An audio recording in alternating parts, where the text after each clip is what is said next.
Shalom. Apa kabar? Luar biasa. Ya, jemaat Tuhan selalu luar biasa karena kita punya Allah yang luar biasa. Nah, hari ini saudara kasih saya akan menyampaikan suatu tema, yaitu jangan takut menghadapi masalah. Setiap kita tidak terlepas dari yang namanya masalah. Selama kita masih bernafas, selama kita masih hidup di dunia ini, tidak terlepas yang namanya masalah, pergumulan, tantangan dalam hidup ini. Tapi satu hal yang kita harus tahu malam hari ini, bahwa firman Tuhan mengatakan jangan takut menghadapi masalah. Karena itu mari kita baca di dalam Markus 6 ayat 25 ayat 45 sampai 52. Saya akan bacakan ayat 45, Bapak Ibu ayat 46 dengan suara keras sampai ayatnya yang ke-52.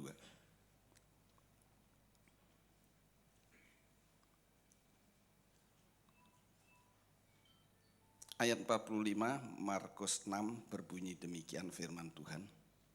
Sesudah itu Yesus segera memerintahkan murid-muridnya naik ke perahu dan berangkat lebih dulu ke seberang, ke Betsaida, sementara itu ia menyuruh orang banyak pulang.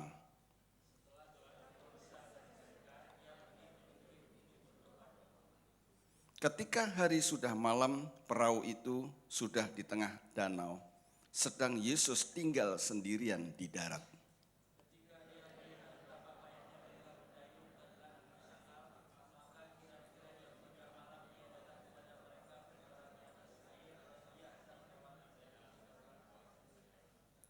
Ketika mereka melihat dia berjalan di atas air, mereka mengira bahwa ia adalah hantu, lalu mereka berteriak-teriak.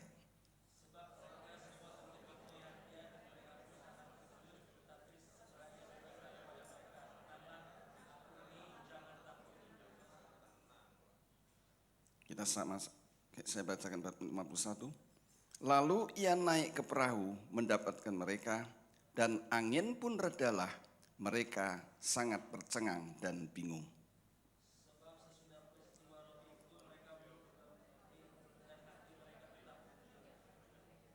Ya, saudara kasih Tuhan, nats yang kita baca bergantian tadi dilatar belakangi oleh keadaan murid-murid Yesus pada saat itu, yang sekalipun melihat sendiri bahwa Yesus itu menyembuhkan orang sakit, Yesus itu membuat orang yang buta menjadi melek, tuli mendengar, lumpuh berjalan.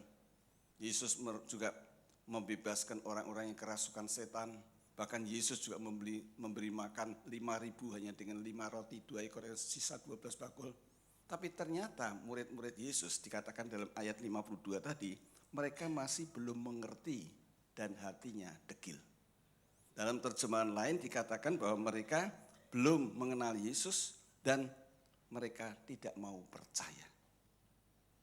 Nah, itulah sebabnya saudara kasih, kalau dalam nats tadi kita baca perhatikan, kembali Yesus juga saudara kasih ingin menguji kepercayaan dari murid-muridnya dengan memerintahkan murid-muridnya ke seberang naik perahu. Sedangkan Yesus dikatakan dia tidak ikut, tapi dia pergi ke bukit seorang diri. Tapi kemudian di sini kita melihat bahwa ketika murid-murid Yesus, perahu murid-murid Yesus itu berada di tengah-tengah danau, dikatakan perahu mereka itu ditempa atau diterpa badai yang begitu hebat sehingga mereka itu sangat kepayahan. Nah, ketika Yesus tahu bahwa murid-muridnya di dalam kepayahan tadi, perahu murid-murid diombang-ambingkan gelombang karena angin sakal tadi, badai, maka Yesus menolong mereka dengan berjalan di atas air. Dan kemudian di sini dikatakan bahwa murid-murid itu dalam keadaan sangat ketakutan. Karena itu Yesus berkata, tenanglah, aku ini. Dan kemudian Yesus naik ke perahu dan dikatakan ini, seketika itu juga angin itu redalah. Nah, saudara dikasih oleh Tuhan, melalui bacaan ini kita belajar bahwa sebagai murid-murid Tuhan, sebagai orang yang percaya kepada Tuhan, ternyata kita masih bisa mengalami yang namanya badai, yang namanya masalah, yang namanya pergumulan, yang namanya tantangan. Nah, hari ini kita saudara mau belajar bahwa apabila kita menghadapi hal-hal seperti itu, entah itu badai, entah masalah, pergumulan, tantangan itu, kita harus ingat selalu perkataan Yesus. Jangan takut, akulah ini. Nah, pertanyaannya saudara kasih, mengapa kita tidak perlu takut menghadapi badai? Mengapa kita tidak perlu takut menghadapi masalah, tantangan dalam hidup ini? Nah, kalau kita baca tadi dalam Injil Markus ayat 6 ayat 45-52 ini, saya menemukan saudara kasih paling tidak 4 alasan. Mengapa jangan takut menghadapi masalah? Alasan yang pertama, karena Yesus tahu setiap masalah kita di dalam ayat yang ke-48. Alasan yang kedua, Yesus bukan hanya tahu, dikatakan Yesus punya banyak cara untuk menolong kita. Di dalam ayat 48 masih tetap. Dan alasan yang ketiga, bukan hanya Yesus itu punya banyak cara, tapi Yesus selalu siap untuk menolong kita. Tercatat di dalam ayatnya 52, dan kemudian Yesus bukan hanya siap menolong kita, tapi yang luar biasa, Yesus berkuasa menyelesaikan segala atau setiap masalah kita yang kita hadapi. Tercatat dalam ayatnya 51. Saya berharap Bapak Ibu setelah mendengar khotbah ini dikuatkan imannya, sehingga saat Bapak Ibu menghadapi badai, tantangan, pergumulan, berat seperti apapun, masalah yang berat seperti, maka Bapak Ibu tidak perlu takut, tidak perlu putus asa, karena masalah yang kita hadapi itu nanti Tuhan mampu, berkuasa untuk menyelesaikannya. Nah, karena itu kita lihat alasan pertama, mengapa kita jangan takut menghadapi masalah. Alasan yang pertama, karena Yesus tahu setiap masalah yang kita hadapi. Kita coba baca lagi ayat 48, dikatakan demikian. Ketika Yesus melihat betapa payahnya mereka mendayung karena angin sakal, maka kira-kira jam 3 malam ia datang kepada mereka berjalan di atas air dan ia hendak melewati mereka. Nah, saudara kasih ulisan garis bawahi kata melihat. Karena kata melihat ini bukan dalam arti melihat secara manusia kita melihat. Karena di sini saudara kasih, sekalipun saudara kasih, Yesus itu berada di bukit. Saudara harus ingat, Yesus masih ada di bukit. Dia di atas bukit. Dan kemudian di sini dikatakan bahwa murid-muridnya itu dikatakan sementara di tengah jalan, di tengah-tengah danau, itu saudara kasih berarti jauh sekali. Saudara jangan bayangkan danau Galilea ini seperti danau Sunter, bukan. Danaunya luas sekali. Kalau saudara pernah Israel, itu danaunya begitu luas. Jadi kalau dikatakan perahu murid-muridnya ada di tengah-tengah danau, maka secara kasat mata nggak bisa dilihat dari bukit ke sana, nggak ada. Apa yang terjadi di danau tidak mungkin bisa dilihat. Jauh sekali. Tapi ternyata saudara kasih, kita melihat Yesus tahu persis bahwa murid-muridnya sedang menghadapi masalah pada waktu itu, karena perahu murid-muridnya diombang-ambingkan ingin dan bahkan akan tenggelam. Nah, hal ini saudara kasih membuktikan bahwa Yesus itu adalah Tuhan yang maha tahu. Jadi kata melihat di sini saudara kasih jangan diartikan kita melihat ya dengan arti biasa, tapi melihat karena Yesus itu maha tahu, jaraknya begitu jauh, tapi Yesus tahu murid-muridnya diombang-ambingkan gelombang angin sakal. Nah, saya akan buktikan satu hal lagi saudara kasih.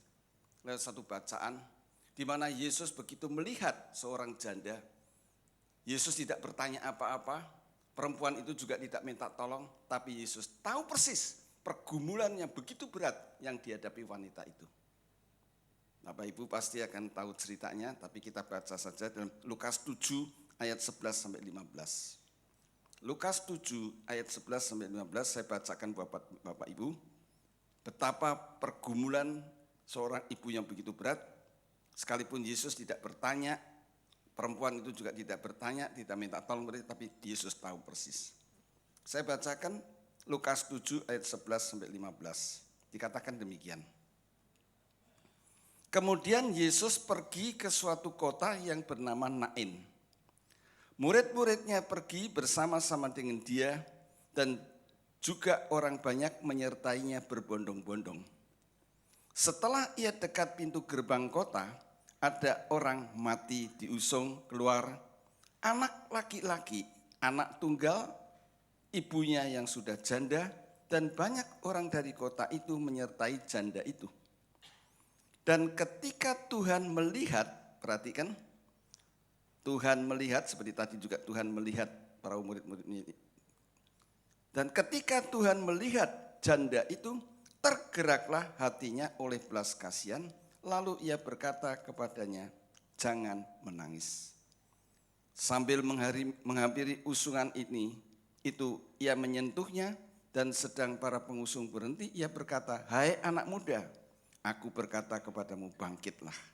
Maka bangunlah orang itu dan duduk dan mulai berkata-kata, dan Yesus menyerahkan kepada ibunya. Nah, saudara kasih oleh Tuhan, di sini ada satu hal yang sangat menarik, yang seperti tadi saya sudah katakan. Yesus tidak bertanya kepada perempuan itu sama sekali, tidak ada dialog. Janda itu atau perempuan itu juga tidak minta tolong kepada Yesus.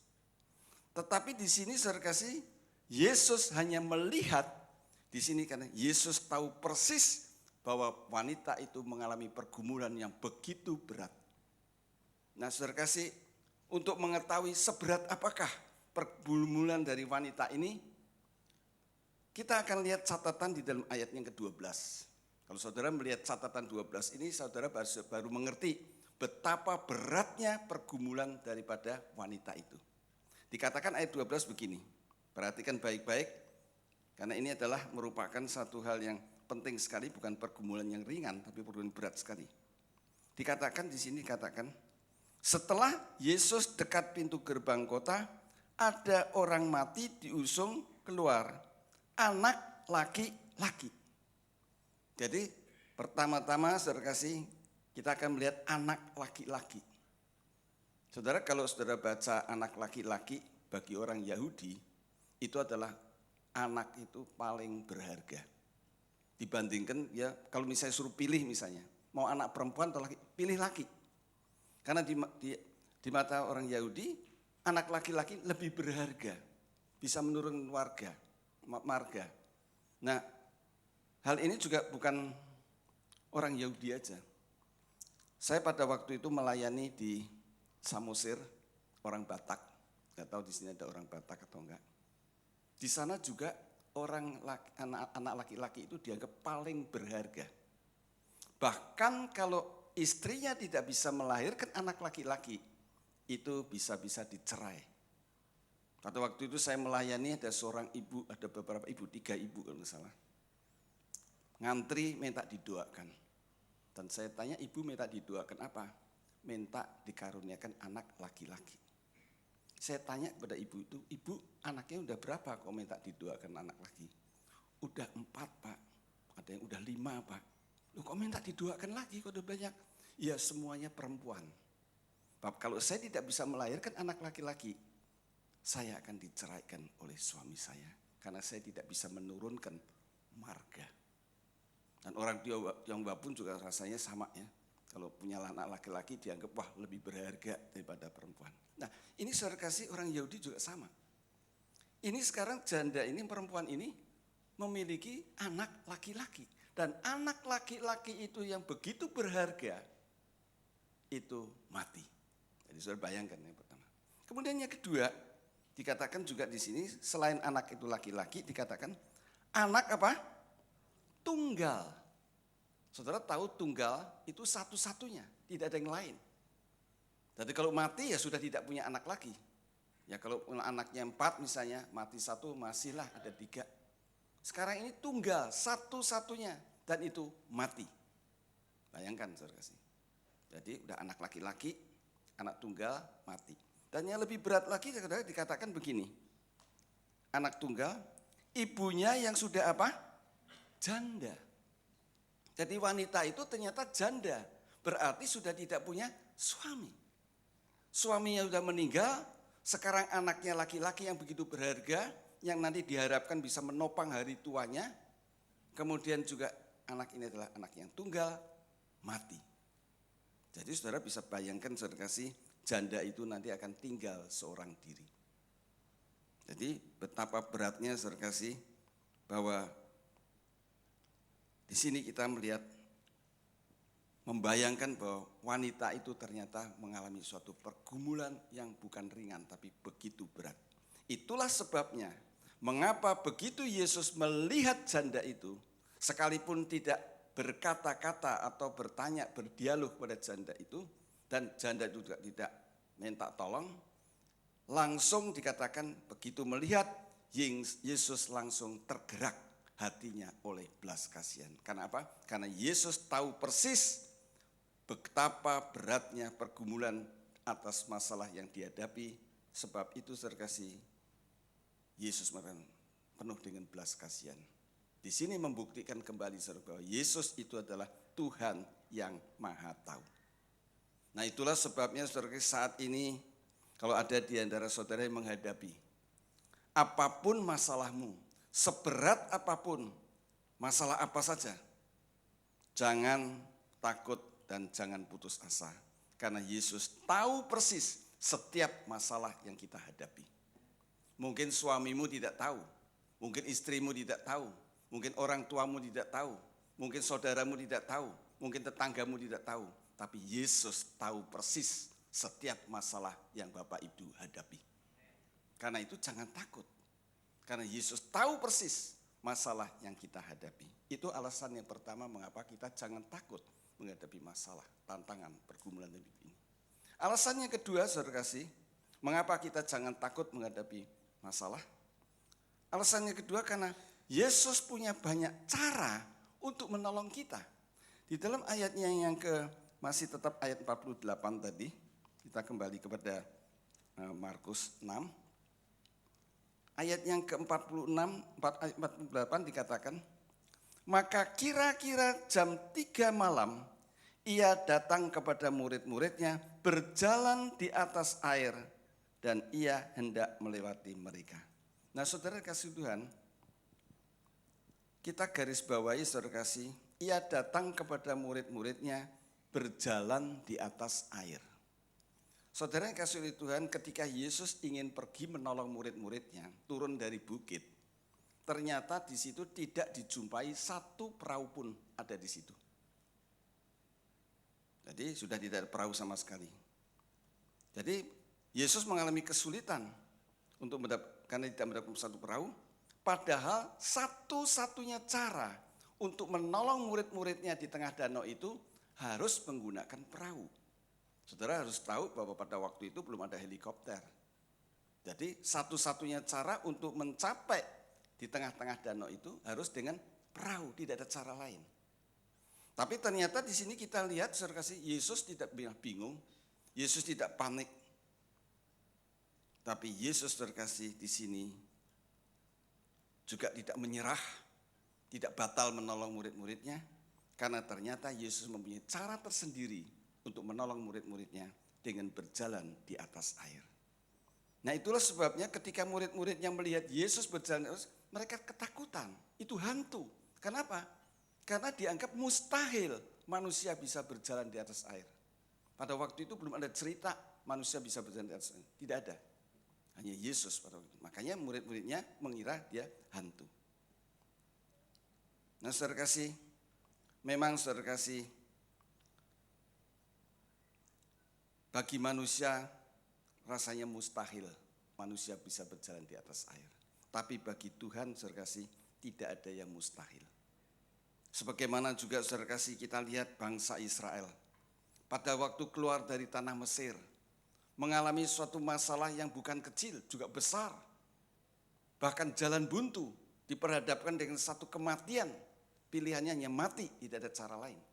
Karena pada waktu dia keluar dari Mesir, mereka dikejar oleh tentara Firaun. Dan mereka diperhadapkan dengan satu pilihan, gak bisa lari kemana-mana. Karena di depannya adalah laut yang begitu luas, kemudian di kirinya, di sebelah kanannya itu padang gurun yang begitu luas, dan kemudian di belakang sudah musuh, sudah ada memburu mereka. Jadi menurut pilihan adalah satu-satunya adalah mati, tidak ada cara lain. Tapi ternyata saudara kasih, kita melihat ceritanya, saya tidak perlu bacakan ini. Saudara tahu bahwa Musa hanya disuruh mengacungkan tongkatnya dan kemudian laut itu bisa terbelah. Itu cara Tuhan. Dan kemudian saudara kasih, bangsa Israel menyeberang di tanah yang kering. Dan setelah menyeberang, selesai menyeberang, Tuhan juga tahu tepat pada waktunya. Tentara Firaun masuk dan kemudian air ditutup kembali sehingga semuanya tewas. Saudara kasih, itulah cara Tuhan menolong kita. Dengan cara yang mustahil, karena Tuhan memang sungguh punya banyak cara untuk menolong kita. Kemudian saudara kasih, ketika mereka juga tidak ada air sebenarnya.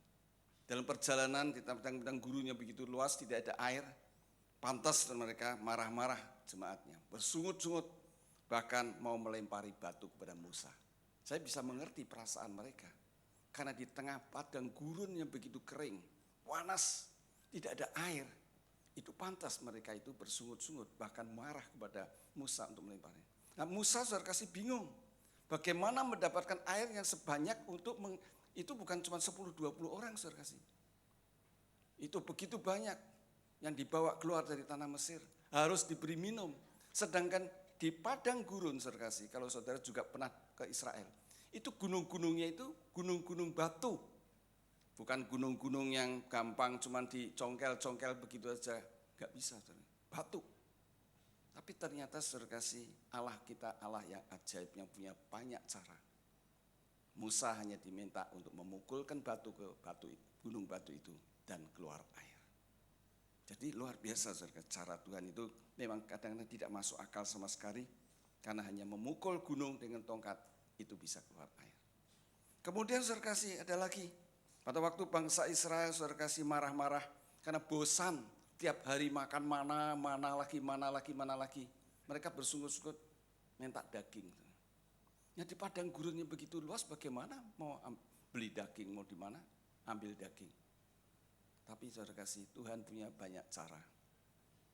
Allah meniupkan angin dan kemudian membawa burung puyuh di tengah-tengah mereka, dan mereka makan daging sampai kenyang. Jadi saudara kasih, kita melihat di sini saudara kasih bahwa Tuhan itu adalah Tuhan yang luar biasa, karena ia bukan hanya tahu persis setiap masalah yang kita hadapi, tapi Tuhan juga punya banyak cara untuk menolong kita. Karena itu saudara kasih, apabila Bapak Ibu saat ini ada yang menghadapi masalah, saya tidak tahu masalah Bapak Ibu, Yesus tahu sebenarnya. Masalah keluarga, masalah ekonomi, masalah sakit penyakit, masalah apa saja. Saudara kasih, saudara jangan putus asa. Saudara mungkin sudah mengalami jalan buntu seperti tadi bangsa Israel. Jangan takut, jangan putus asa. Karena Tuhan punya banyak cara untuk menolong kita. Sehingga nanti saudara akan terheran-heran sebab cara Tuhan itu begitu mustahil. Saya mengalami banyak hal yang kalau saya pikirkan mustahil pertolongan Tuhan bagi saya. Banyak saudara saya harus ceritakan, tapi nanti saya akan ceritakan satu saja. Jadi saudara kasih, Tuhan itu punya banyak cara. Ya. Kita kadang-kadang tidak terpikirkan, tapi Tuhan itu begitu mudah menyelesaikan dengan caranya tersendiri. Dan kemudian alasan yang ketiga, mengapa kita jangan takut menghadapi masalah? Karena Yesus selalu siap menolong kita. Di dalam ayat yang ke-50 dikatakan demikian. Sebab mereka semua melihat dia, mereka pun sangat terkejut. Tetapi Yesus berkata kepada mereka, tenanglah, aku ini, jangan takut. Saudara kasih oleh Tuhan, pernyataan Yesus, aku ini tenanglah, jangan takut. Sebenarnya Yesus yang ingin katakan kepada murid-muridnya, itu Yesus ingin mengatakan ini, jangan takut, aku ini, aku selalu siap untuk menolong kamu. Itu sebenarnya yang Yesus katakan. Jangan takut, tenang aja menghadapi masalah. Sebab aku selalu siap untuk menolong kamu. Itu yang Yesus ingin katakan. Karena itu saudara kasih, apapun masalah yang kita hadapi, janganlah ragu-ragu sama sekali. Kita minta tolong pada dia, berseru pada dia. Sebagaimana juga saudara kasih dilakukan oleh Petrus dalam kejadian yang sama, tapi di dalam Injil yang lain, di dalam Matius 14 ayat 30-31. Di situ diceritakan saudara kasih ketika Yesus datang berjalan di atas air dan Petrus melihat saudara kasih, maka dia pada waktu itu ragu-ragu karena ada manusia berjalan di atas air. Dan Petrus untuk meyakinkan saudara kasih berkata kepada Yesus, jika engkau itu Tuhan, suruhlah aku datang kepadamu. Dan Yesus mengatakan, datanglah. Maka Petrus pada waktu itu bisa berjalan di atas air karena sudah diperintahkan oleh Yesus dengan firman Tuhan dan dia berjalan. Tetapi ternyata saudara kasih, ketika Paulus melihat gelombang kiri kanan begitu tinggi, Petrus mulai ragu-ragu dan mulai tenggelam. Tapi saudara kasih luar biasa dicatat di situ. Kalau Alkitab saudara dan Alkitab saya sama, di situ dikatakan pada waktu Petrus mulai tenggelam dikatakan segera Yesus mengulurkan tangannya memegang Petrus.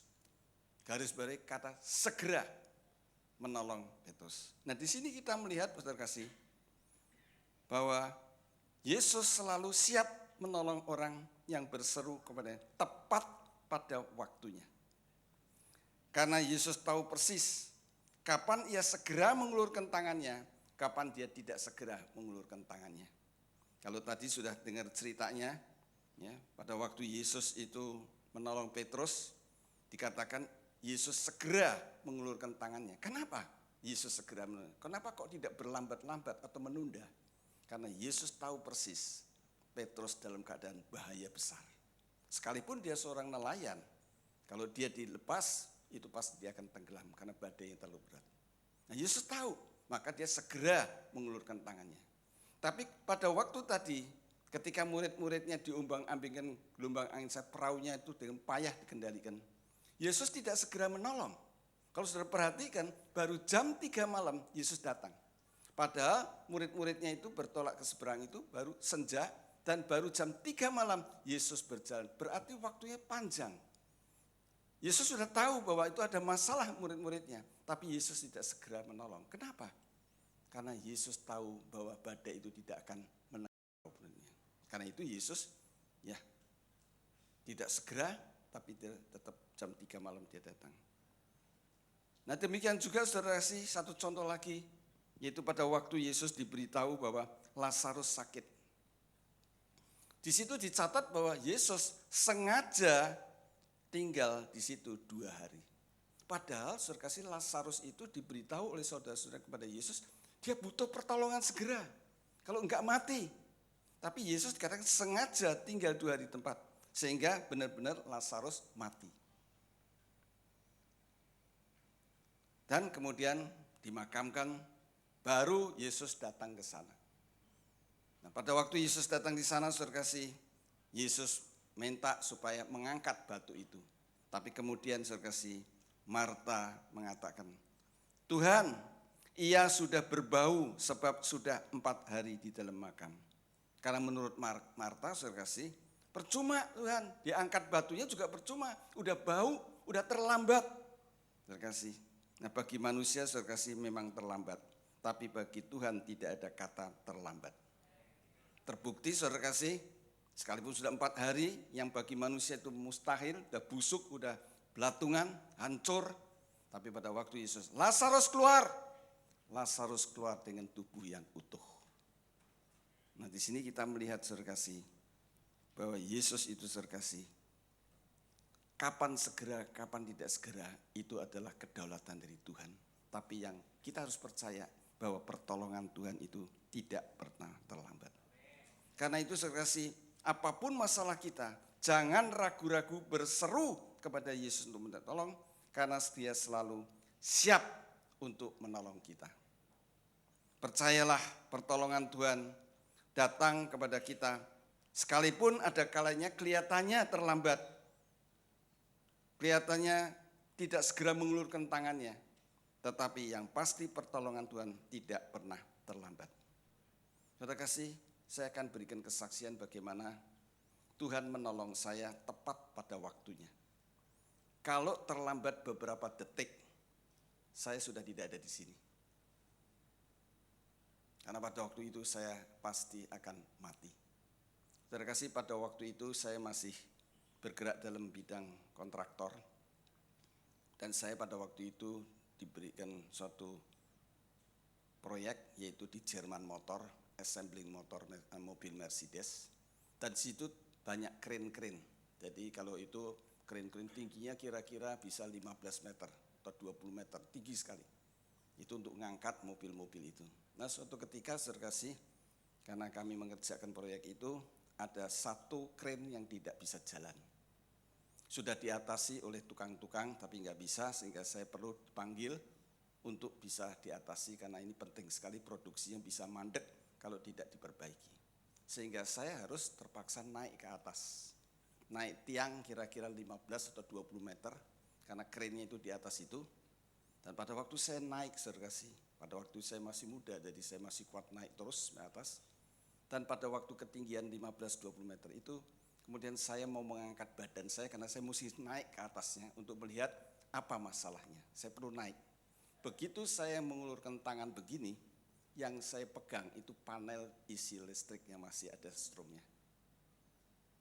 Saya pada waktu itu saudara kasih, tangan saya ini sekarang masih ada bekas luka, terbakar.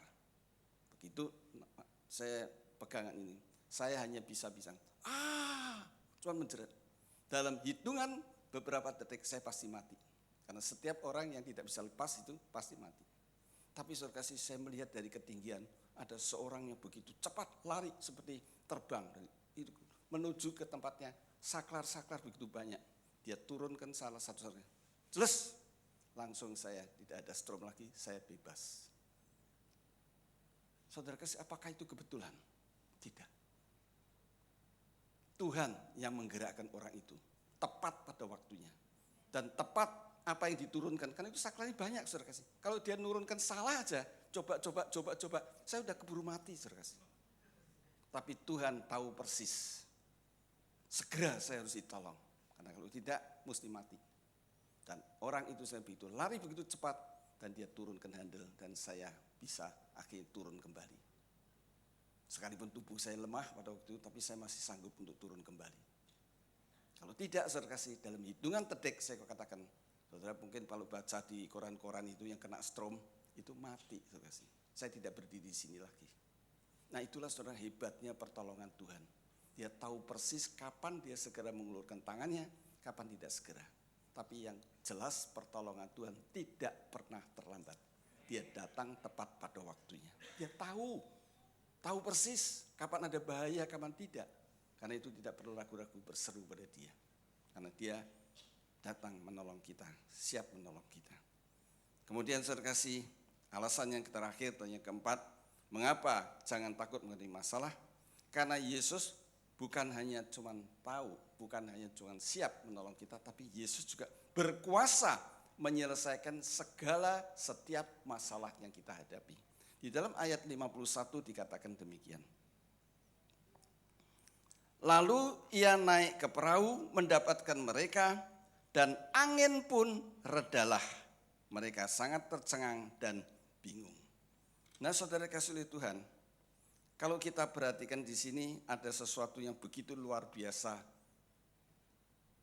dalam diri Yesus. Karena di sini dikatakan begitu Yesus itu naik ke perahu dikatakan seketika itu juga angin pun redalah. Nah, di sini kita melihat bahwa Yesus, saudara kasih, adalah Tuhan yang berkuasa atas alam. Badai sendiri tunduk kepada Yesus, karena Yesus berkuasa atas alam.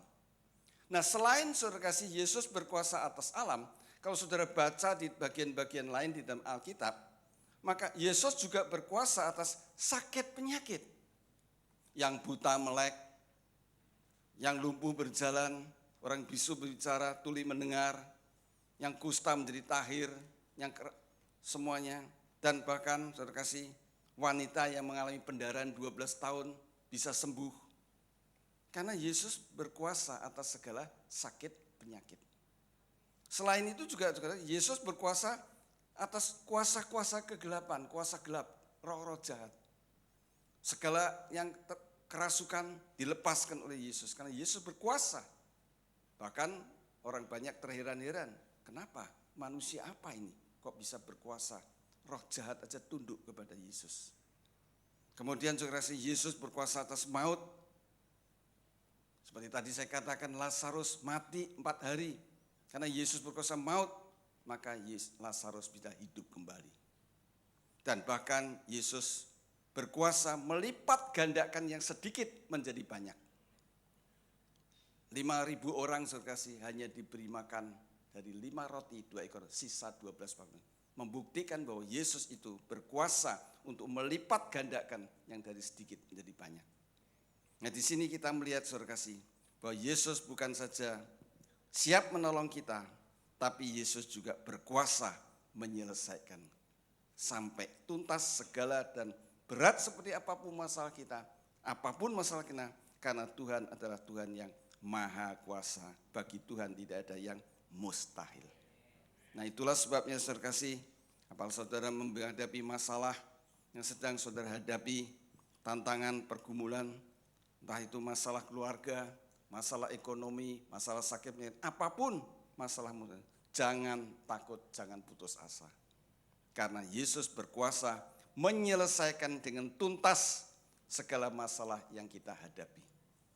Nah saudara kasih, itulah 4 alasan. Mengapa kita jangan takut menghadapi masalah, tantangan, badai, pergumulan ini?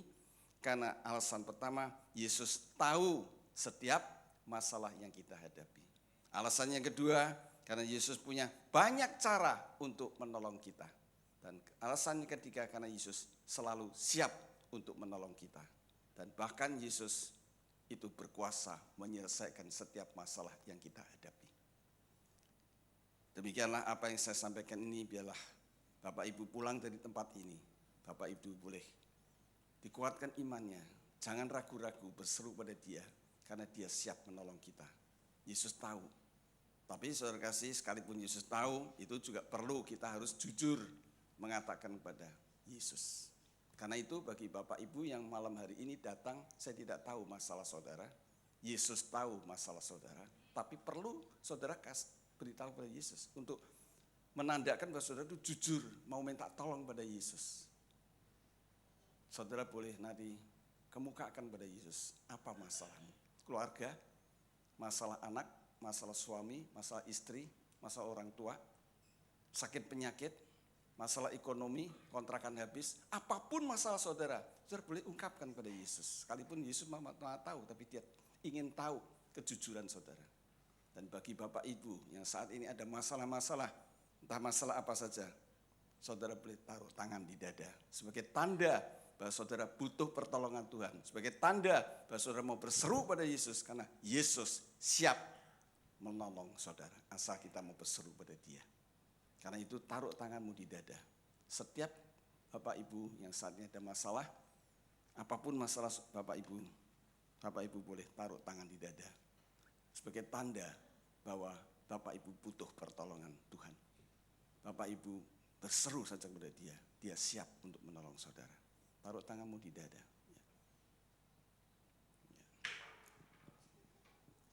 Kami panggil PL singer musik untuk menyanyikan lagu. Dan kalau tidak keberatan, bagi jemaat yang sudah menaruh tangan di dada, boleh maju ke depan sebagai tanda bahwa engkau sungguh-sungguh butuh pertolongan Tuhan. Berseru kepada Tuhan. Hari ini Tuhan akan berikan jawaban, berikan pertolongan kepada Bapak Ibu. Silakan maju ke depan yang taruh tangan di dada. Ya, taruh tangan dulu. Maju. Maju saja.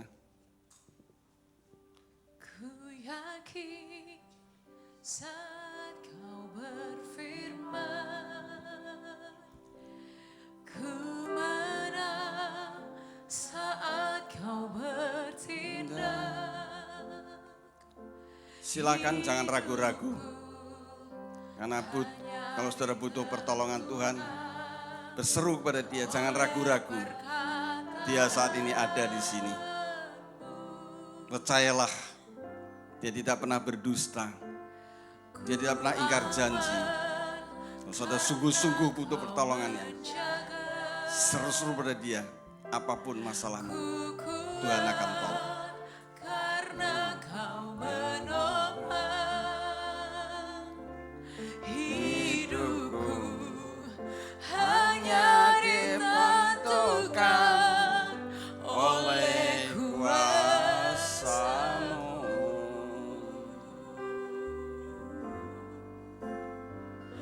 Bagi Tuhan tak ada yang mustahil. Bagi Tuhan tak ada yang tak mungkin. Mujizatnya disediakan bagiku. Ku diangkat dan dipulihkannya. Ya Bapak Ibu, Tuhan tak ada yang mustahil.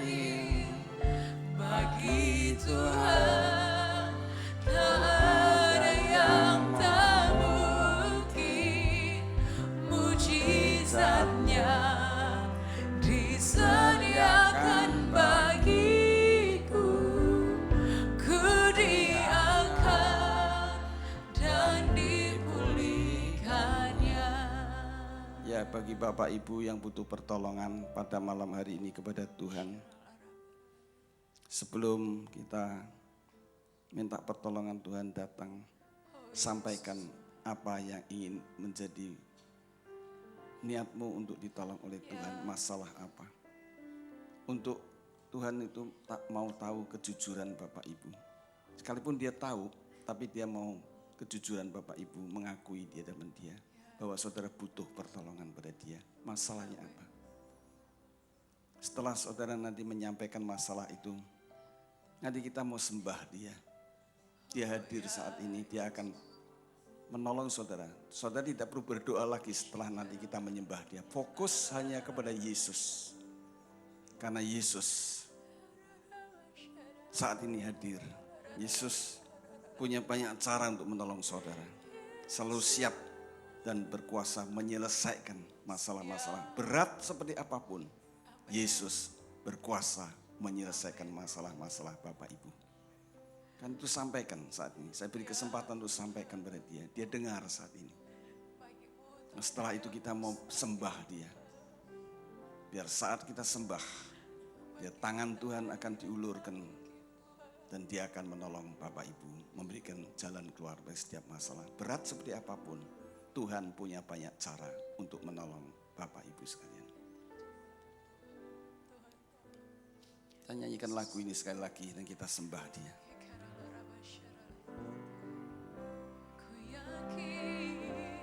Ku yakin saat kau berfirman, ku menang saat kau bertindak. Hidupku hanya ditentukan oleh perkataanmu. Ku aman Tuhan, ku aman karena kau menjaga. Ku kuat karena kau menopang. Hidupku hanya ditentukan oleh kuasa-Mu.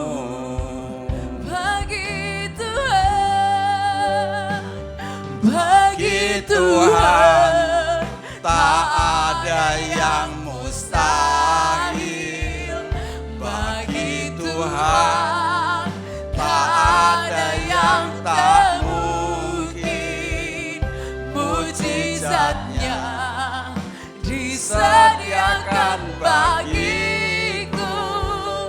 Ku diangkat dan dipulihkannya.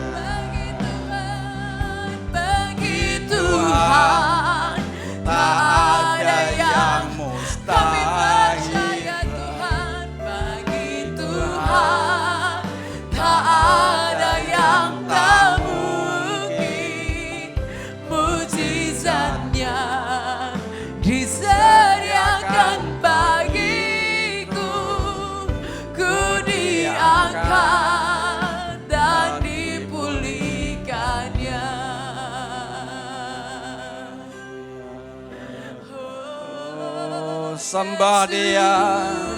Sembah Dia, Dia ada di sini. Percaya.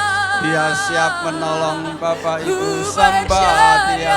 Fokus hanya kepada Yesus. Yesuslah penolong kita satu-satunya.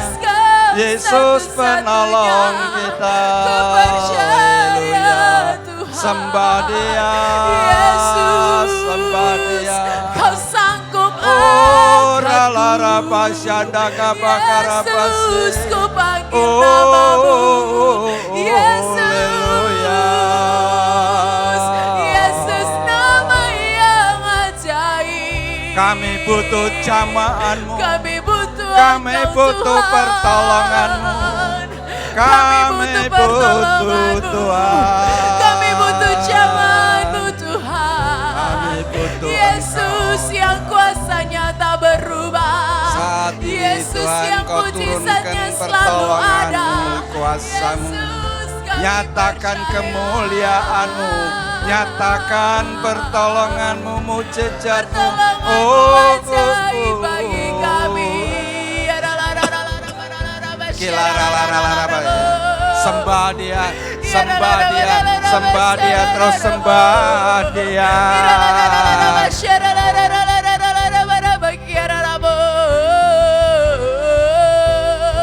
Kami yakin di saat Kau berfirman, kami yakin akan firman-Mu, Tuhan. Berfirmanlah Tuhan, bekerjalah Tuhan. Engkau yang ajaib, nyata perbuatan-Mu, Tuhan. Mujizat masih ada, mujizat masih ada bagi kami, bagi umat-Mu yang percaya, bagi umat-Mu yang berserah, bagi umat-Mu yang berseru kepadamu, Yesus. Ya rala basheramo, irara barala rekarara rabasere kiarala ramo. Di dalam-Mu, Tuhan, di dalam-Mu kami temukan jalan keluar, di dalam-Mu kami temukan kelegaan, di dalam-Mu kami temukan damai sejahtera. Hanya Engkau, Yesus, sumber segalanya. Hanya Engkau, Yesus, sumber segalanya. Engkau sumber jawaban doa kami. Engkau sumber jawaban doa kami, Tuhan. Pertolongan-Mu sempurna. Iralara taralara basyaralara. Sembah Dia, sembah Dia, ralara boralara baralara bakiaralara bo. Irere karalara taralara bayare de barara. Irabaro koralara tiralara baralara. Mujizat masih ada bagi kami. Kami tak akan takut lagi, Tuhan. Kami tak akan takut lagi, Tuhan. Kami mau bersyukur. Iralara baseralara. Ire koralara toralara basaria baralara. Kau sanggup buka pintu. Kau sanggup bukakan jalan bagi kami. Kau sanggup bukakan jalan bagi umat-Mu, Tuhan. Kami percaya sungguh bagi-Mu tak ada yang mustahil, Tuhan.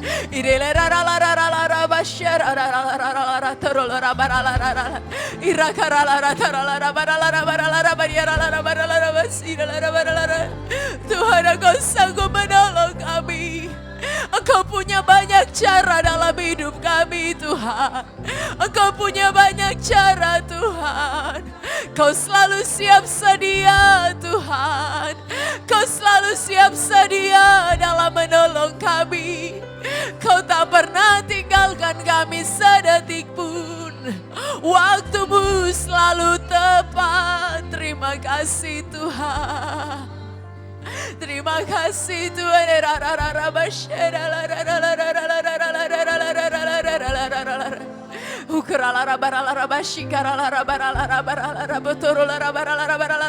Kami sembah Allah yang hidup. Kami sembah Allah yang hidup, yang dari dulu sekarang selamanya, yang perbuatan ajaibnya tak pernah berubah, Tuhan. Terima kasih, Tuhan. Haleluya.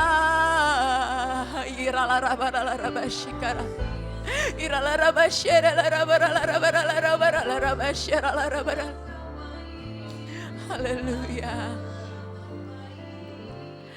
Di saat ku tak berdaya, kuasa-Mu yang sempurna. Ketika ku percaya, mujizat itu nyata. Bukan karena kekuatan, hanya oleh Roh-Mu Bapa-Mu ya Tuhan. Ketika ku berdoa, mujizat itu nyata. Di saat kami tak berdaya, kuasa-Mu sempurna Tuhan. Di saat ku tak berdaya, kuasa-Mu yang sempurna. Ketika ku percaya, mujizat itu nyata. Bukan karena kekuatan, amin, namun Roh-Mu ya Tuhan. Ketika ku berdoa, mujizat itu nyata. Tuhan, ini iman kami kepadamu tak terbatas. Tak terbatas kuasa-Mu Tuhan. Semua dapat Engkau lakukan Tuhan. Walaupun seolah-olah terlambat Bapa, seolah-olah tidak ada jalan, seolah-olah kelihatannya terulur waktunya Bapa, tapi kami percaya sungguh sangat mungkin bagi Engkau. Sekali lagi, tak terbatas. Tak terbatas kuasa-Mu Tuhan. Semua dapat Kau lakukan. Oh, apa yang kelihatan mustahil bagiku, itu sangat mungkin bagimu. Di saat ku tak berdaya, kuasa-Mu yang sempurna. Ketika ku percaya, mujizat itu nyata. Bukan karena kekuatan, namun Roh-Mu ya Tuhan. Ketika ku berdoa, mujizat itu nyata. Di saat ku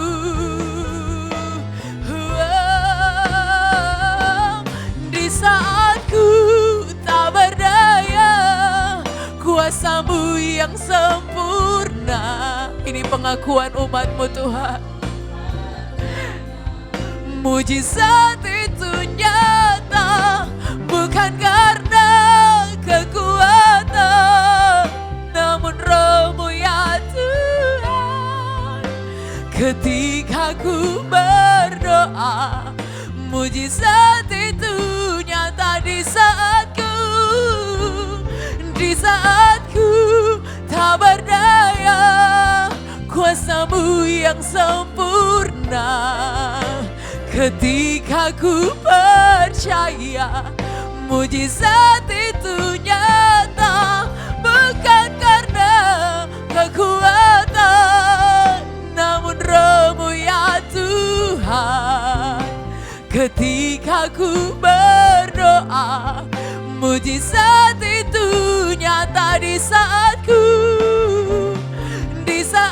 ku tak berdaya, kuasa-Mu yang sudah didoakan, mari bersyukur. Biarlah pujian ini menjadi doa kita di hadapan Tuhan.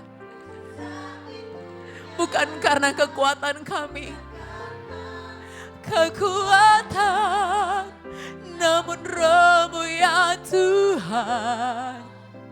Ketika ku berdoa, mujizat itu nyata. Amin Yesus.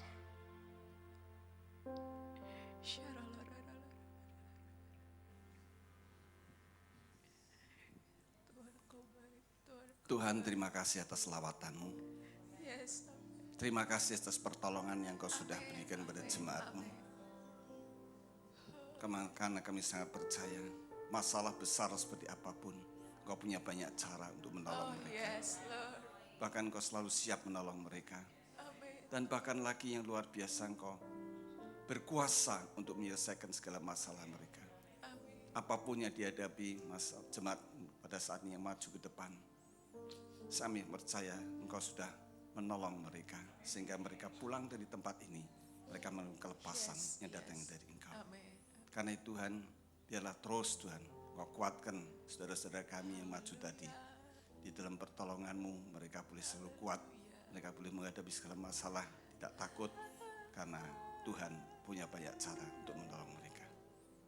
Karena itu Tuhan, kami ucap syukur atas lawatan-Mu, pertolongan-Mu pada sore hari ini. Dan sebentar lagi Tuhan, kami juga akan mengakhiri kebaktian pada